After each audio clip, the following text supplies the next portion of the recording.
In 1992, deep inside the Colombian jungle, a cartel led by Pablo Escobar was seen burying several barrels packed with $200 million. All of it belonged to Escobar, hidden away because he was being hunted by the police. Once the money was secured underground, the cartel eliminated several members they believed were traitors.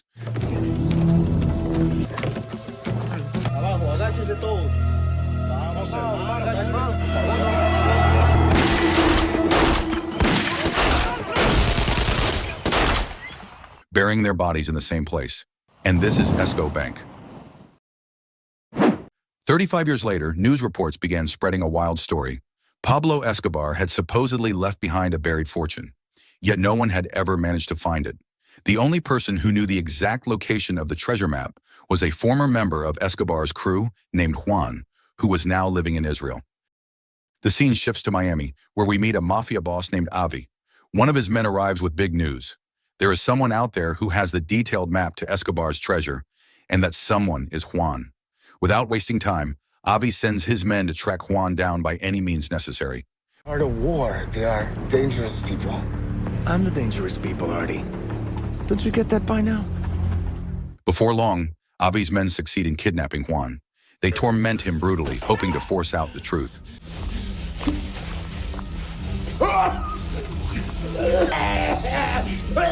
You got a good-looking daughter here, man. Be ashamed to see her hurt. Better start talking. Take it off. At first, Juan refuses to reveal anything, but after they threaten to kill his daughter, he finally breaks. He tells them the map is hidden behind a painting in his daughter's home. Even with the information, the men kill Juan immediately afterward.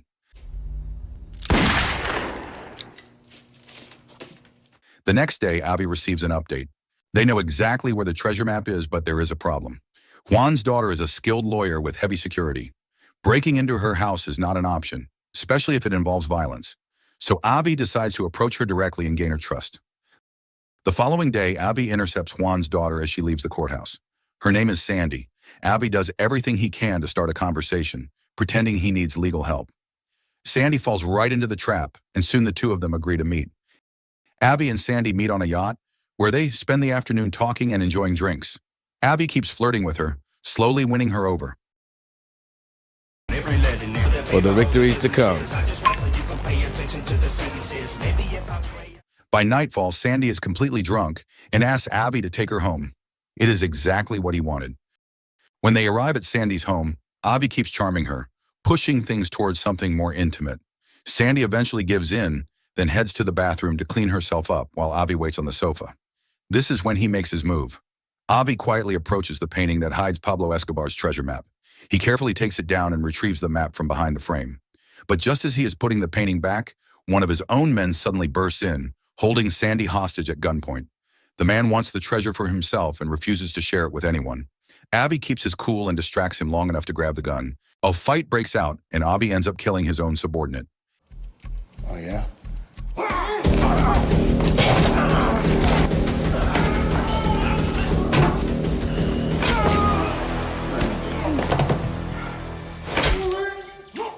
After everything settles, Avi apologizes to Sandy and admits the truth. The only reason he approached her was to steal the map. Strangely, Sandy is not angry at all. Instead, she decides to support him, as long as she can come along. Avi agrees, and the two leave together. The next morning, Avi and Sandy travel by small boat into the Colombian interior. There, Avi is greeted by his right-hand man, Isaac.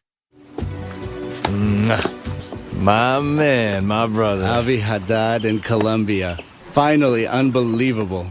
Isaac takes them to a safe lodge he has already prepared, along with a group of hired mercenaries ready to assist. At the lodge, Isaac introduces Avi to two of the mercenaries, a pair of highly skilled brothers. He also explains that 3 more mercenaries will be arriving later that night. Avi wonders if 5 people are not enough for the mission. Isaac assures him they need more, because another mafia group has been searching for Escobar's treasure for a long time and is hiding somewhere within the same jungle. That night, Avi meets the additional mercenaries who will join the team. One more is set to join them the next day inside the Colombian jungle. Be sure to pay him well. He'll get you in without a problem, God willing. I'll talk to them. Come on. Let's go inside. We'll pray, Avi. Come on, Avi. By the next morning, Avi and his team are already deep inside the Colombian jungle. Sandy is the only woman in the group, completely out of place compared to the mercenaries around her, yet determined to stay. After a long stretch of walking, the team pauses to rest and check the map. While they gather their breath, a snake quietly slithers up behind Sandy, ready to strike. Before it can attack, a man steps in and kills it in an instant.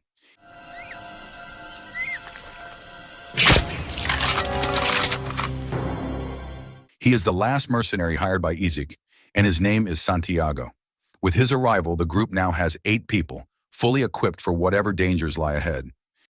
They continue trekking deeper into the forest, but after some time they find themselves suddenly surrounded by a group of armed Colombian soldiers. These men claim to be forest guards and insist that no outsiders are allowed here. Santiago, who speaks the local language, tries to negotiate, but it leads nowhere. The captain orders them to turn back, and one of the soldiers even grabs Sandy to force their compliance. That is the moment Avi snaps. He kills the soldier without hesitation, and a violent fight breaks out. Put the guns down. Guns down. Down, everybody. Shut up. Shut up.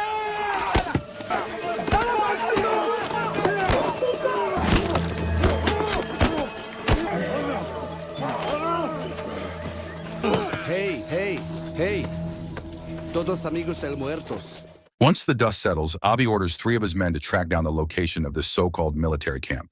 He is convinced these are not real soldiers, but another mafia group hunting for Escobar's treasure. With several team members now gone, Avi continues forward with only a handful of people.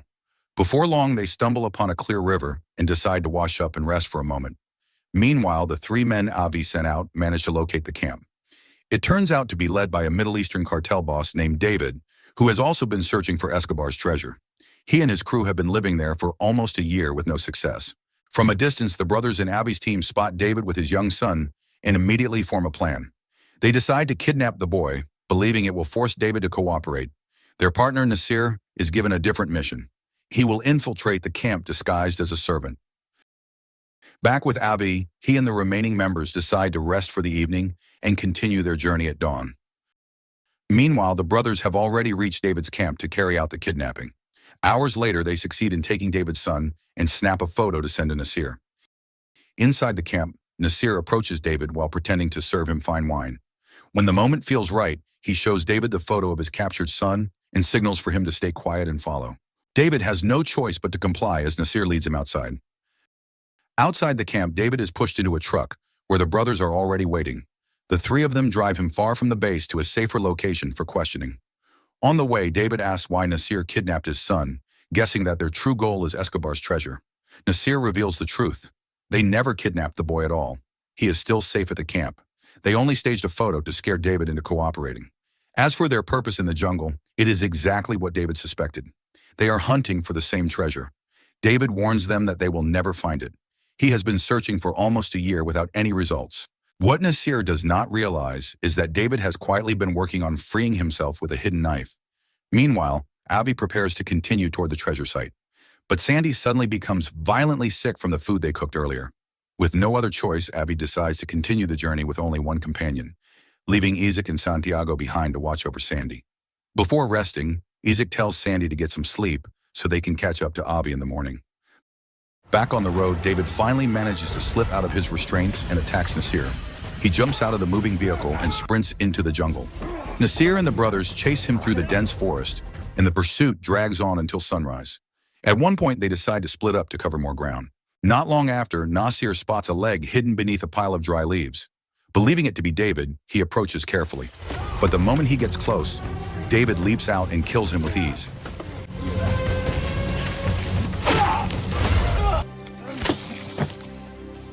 Afterward, David grabs a walkie-talkie and calls his men, ordering them to enter the jungle and hunt down the remaining members of Nasir's group. The story shifts back to Isaac, Santiago, and Sandy as they wake up. Without warning, Santiago wraps his arm around Isaac's neck and strangles him until he dies.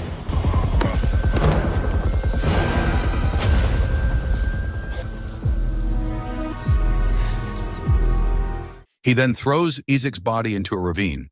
Sandy watches it happen without saying a word.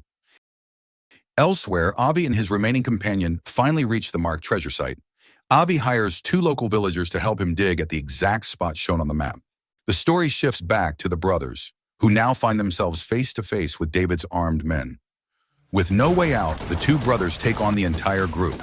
A chaotic fight breaks out, 2 against many. During the battle, the older brother in black rushes forward and fights at close range. His younger brother backs him up from afar, firing whenever he can.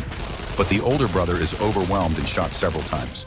Seeing his brother collapsing, the younger one loses all restraint and unleashes everything he has, wiping out the rest of David's soldiers.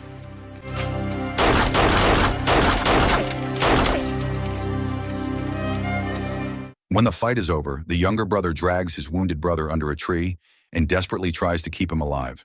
He promises to get medicine, but the moment he steps away, he is shot and killed instantly. The shot comes from one of David's soldiers who managed to survive. In the end, both brothers fall in the jungle. At this point, 4 of Avi's men have died, leaving only 4 people left. Avi and 1 companion are still digging at the treasure site, while Sandy and Santiago continue making their way through the forest. Avi soon uncovers a barrel that matches the map's markings. With help from 2 local villagers, he digs it up. But instead of money, the barrel is filled with human skulls. At that exact moment, an explosion goes off nearby, killing the 2 villagers instantly. Hey, come back!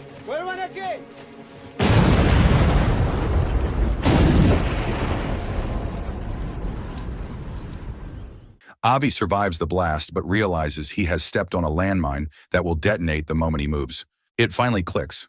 From the beginning, Sandy had set all of this up. The map came from her, and the entire treasure hunt was a trap. Avi orders his last remaining partner to run before the mine explodes.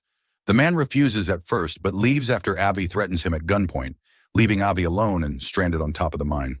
From a distance, Sandy and Santiago watch the explosion and smile. It confirms everything. The trap was theirs. The 2 have known each other for a long time and planned this from the start. With the threat gone, they work with the local villagers to dig up the real treasure of Pablo Escobar. Sandy and Santiago promise to give all the money to the villagers, since their lives in the area have been full of hardship. It is then revealed that Sandy and Santiago are actually a wealthy couple. They never needed the treasure, they only wanted justice. A flashback shows Juan, Sandy's father, calling her just before he was caught by Avi's men. He warned her about the danger and told her to swap the real treasure map for a fake one. After learning of her father's death, Sandy became furious and teamed up with Santiago to bring down the people responsible. All this time, it was not Avi using Sandy. It was Sandy using Avi. In the final moments, David and his soldiers arrive at the treasure site and approach Avi, who is still standing on the landmine. Avi does not tell them about the trap. When David gets close enough, Avi grabs him tightly. The mine explodes, killing them both.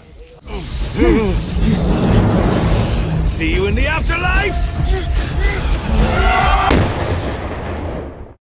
So the moral of the story is never trust anyone on a treasure hunt, because apparently everyone is either your soulmate, your enemy, or both, and you might end up standing on a landmine wishing you stayed home watching TV instead.